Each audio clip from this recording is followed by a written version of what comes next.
Welcome back to Learning with the Difference. Today's news headlines for school morning assembly. Coronavirus updates: 27,409 fresh COVID 19 cases in India, positivity rate at 2.3%. Madhya Pradesh students in Burkha heckle with Jai Shri Ram chants. Actor Deep Sidhu, accused in Republic Day violence, dies in accident. He was going from Delhi to Bhatinda in Punjab when the accident happened. Sri Lanka experienced shortage of most essentials as imports were curbed. India on Tuesday delivered 40,000 metric tons of fuel to Sri Lanka to help ease the energy crisis faced by the island nation. Two Indians among eight arrested in Nepal for possessing uranium like substances. Can't afford tickets.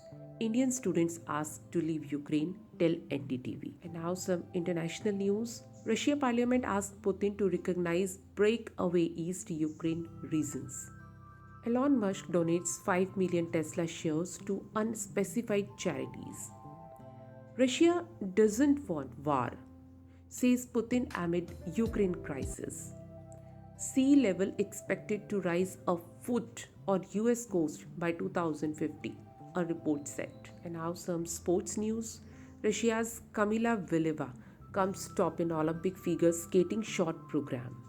Sri Lanka will first play the T20 International Series comprising 3 matches followed by a 2-match test series which will be a part of the ICC World Test Championship 2021-23, a BCCI release stated.